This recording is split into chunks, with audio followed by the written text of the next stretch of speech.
If you've started sensing that your woman might have been involved with someone else, but she keeps denying it, this video is going to open your eyes. I'll walk you through 7 carefully designed psychological phrases that can lead her to confess without any shouting, accusations, or arguments.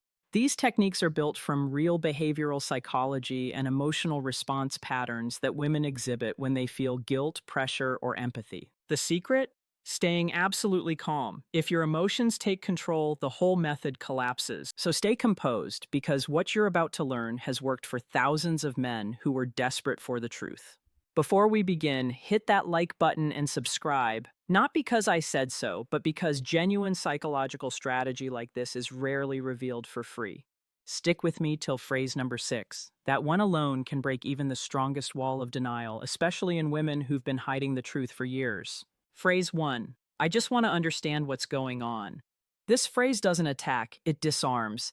Instead of throwing accusations, you present confusion. You're not the judge, you're the one asking for clarity. The wording is crucial. I'm not accusing you of anything, I just want to understand the situation, because some things don't make sense to me. Psychologically, when you act puzzled instead of angry, her mind shifts from defense to explanation. It's safe ground for her to speak. Imagine you're asking for directions, not demanding a confession. That tone invites her to open up. Phrase 2. I already know, I just want to hear it from you. This one triggers a powerful illusion that you already have the truth. Most people confess when they believe the secret has already surfaced. You're lifting the pressure of being the first to admit. Say it like this. Look, I already know what happened. I just want to hear it from you directly, not from anyone else. Here's why it works. If she believes you know, lying becomes pointless.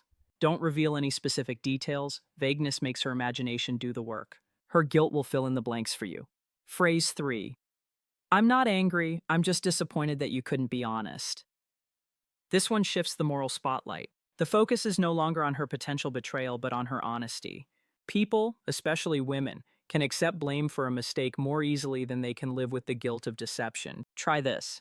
It's not what might have happened that hurts me. It's that you can't be real with me about it. You're inviting her to step into integrity. Now telling the truth becomes a way to regain respect instead of losing it. Phrase 4. Other people have already told me their version. This phrase introduces a silent but deep fear, loss of control over her own story. Women by nature hate the idea that others might be discussing them in a negative light. Say something like, a mutual friend already told me their version of events, but I'd rather hear the truth from you. She'll instantly feel the need to reclaim control over what's being said. Even if you're bluffing, don't name names. The mere suggestion that the story is out there creates enough discomfort to push her toward honesty. Phrase 5. I'll respect your honesty more than I'll be angry about the truth. Here you're offering what psychologists call emotional amnesty. You're trading punishment for honesty. Tell her, if you tell me the truth now, I'll respect your honesty. But if I find out the truth another way, that respect will be gone. This removes fear and replaces it with a promise of dignity. Remember, people crave forgiveness far more than secrecy when guilt becomes heavy. Just make sure you mean it. Because if she confesses and you explode, your credibility is finished. Phrase 6. The way you've been acting lately explains everything.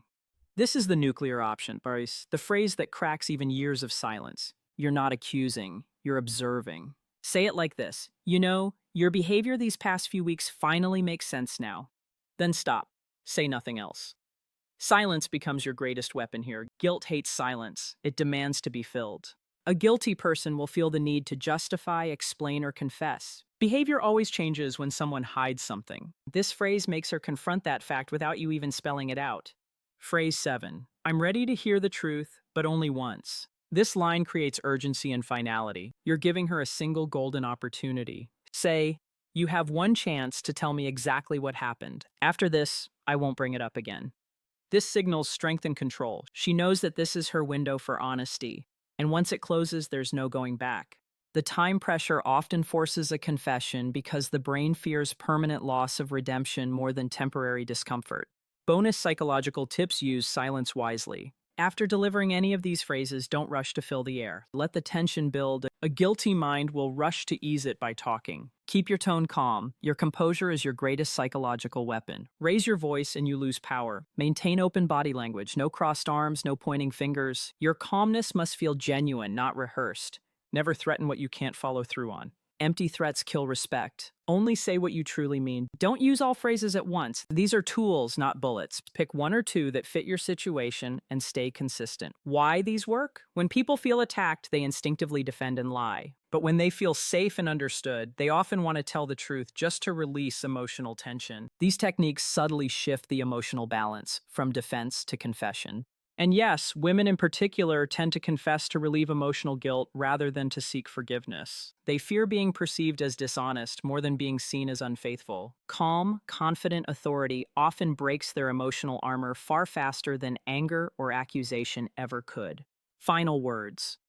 Only use these techniques when your suspicion is rooted in real changes in behavior, not paranoia. Be ready for any answer, even if it's painful or if it proves you wrong. Remember, the goal isn't to punish, it's to uncover the truth. If your partner is innocent, these phrases won't damage the relationship. But if there are hidden truths, they'll rise to the surface. The truth may sting, but deception leaves deeper scars. Gentlemen, relationships aren't about control. They're about clarity. Knowledge of psychology gives you understanding, and understanding gives you peace. So, which phrase resonated most with you? Have you ever sensed dishonesty in a partner before?